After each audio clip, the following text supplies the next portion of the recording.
Hi crafters! So, for today's project ay samahan niyo akong gumawa ng sunflower keychain. So, ang mga kailangan natin ay 5-ply milk cotton yarn, keychain ring na nahulog pa nga, then stitch marker, 3mm hook,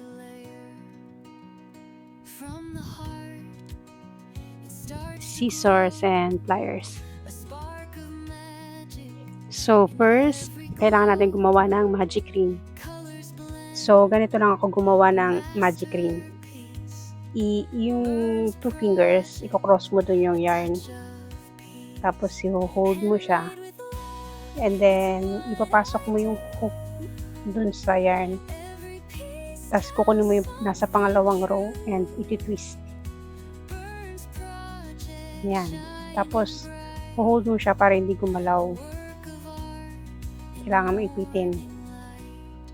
And then,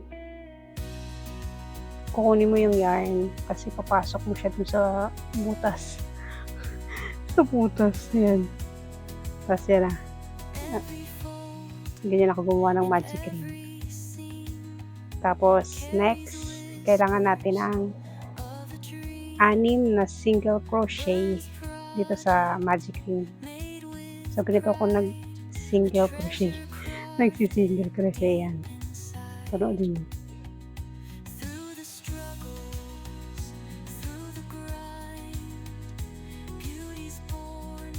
Yan, basta ganyan. Basta kailangan natin ng 6 na single crochet dito sa magic ring. Basta ganyan. Ganyan-ganyan lang. Ganyan-ganyan lang. Makaka-6 ka rin.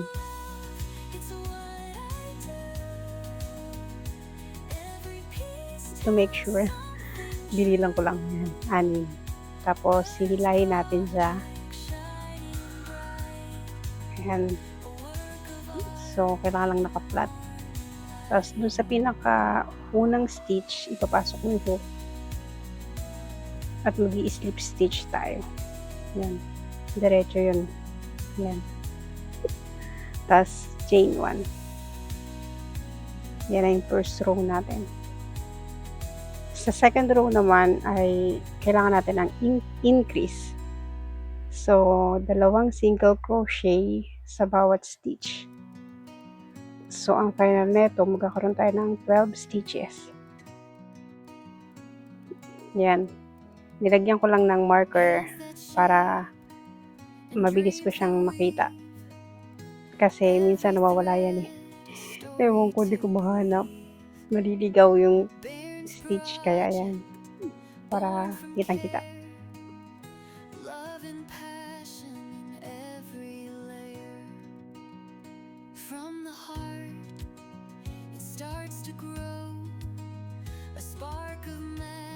Then, pagdating mo sa dulo, nandun na yung first stitch mo. Mag-i-slip stitch ka lang dun. Diba kita-kita? Ayan, slip stitch. Para tapusin mo na yung row na to. Then, chain 1 para start ka naman sa next row. Yan. So, for the third row, kailangan natin ng single crochet and increase. So, sa unang stitch, ay gagawa tayo ng single crochet. Ayan yung nilagyan ko ng marker. Para, yun yung, para tandaan natin. Tapos, susunod na stitch, kailangan natin ng increase. So, again, 2 single crochet sa isang stitch para sa increase. Yan. So, kasunod, single crochet ulit. And then, increase. Yan, alternate lang sila. Hanggang makarating ka dun sa dulo.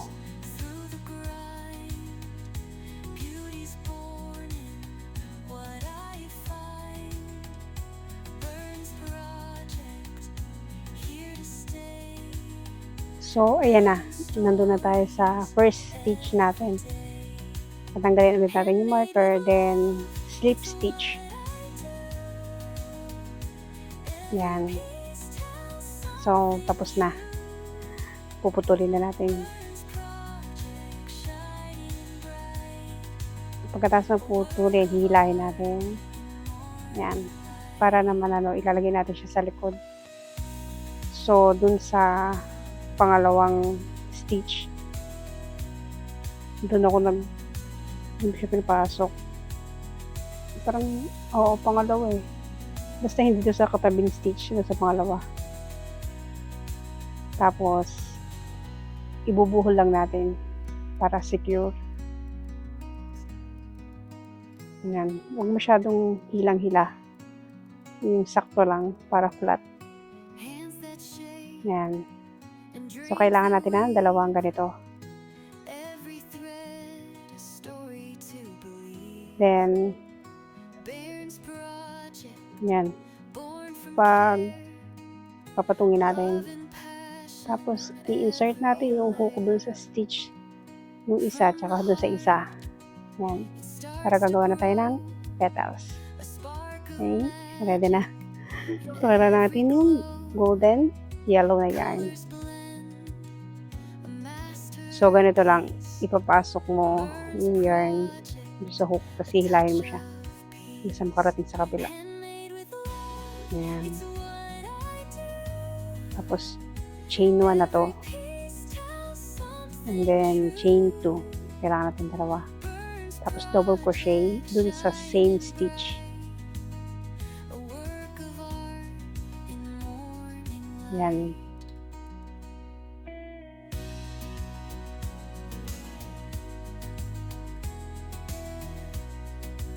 Then, double crochet ulit dun sa next stitch na. Sa pangalawa. Sigurado nyo lang na dadaanan nyo rin sa likod para mag-lock talaga. Yan. And then, chain 2. Tapos, pagkatapos nyo slip stitch na sa same stitch. So, bale sa isang petals, dalawang stitches yung kailangan. Isa na yan. So, ito, chain 2 ulit.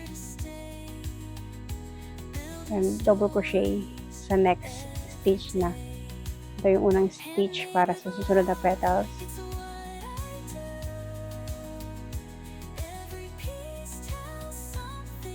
Ayan. Then, double crochet ulit sa next naman na stitch. Sa pangalawa.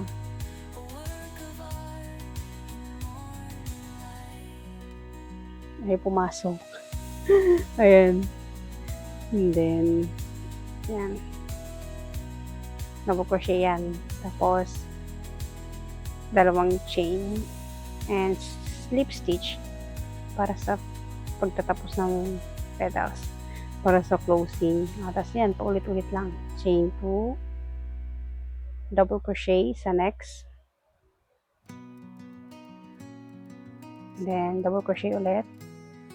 Sa next naman, ulit na stitch. Then, chain 2. And slip stitch. Yan lang. Yan lang yung pattern niya kada petals. So, dalawang stitches kada petals. Ulit-ulit. Basta yan. So, pupunuin nyo lang yan ng petals.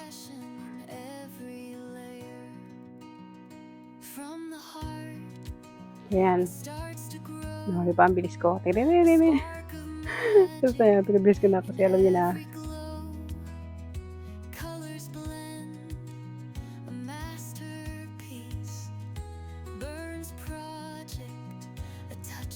Yan. So, pag ganito na nakalaki yung butas. Butas yung hole. Lalagyan natin siya ng stuffings.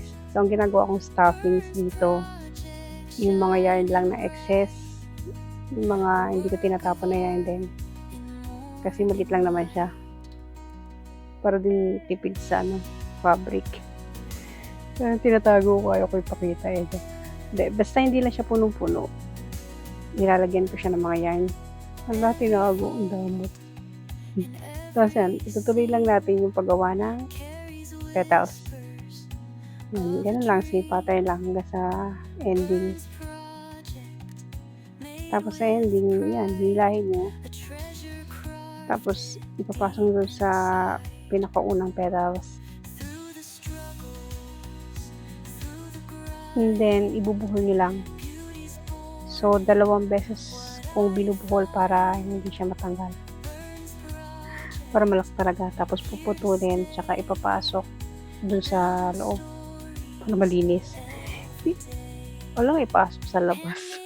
So, ayan na, 'di ba? Ayan na, tada! Tapos kakabitin niyo na ng ring, keychain ring. Tapos tada! Tadaan! Yun na. Thank you for watching.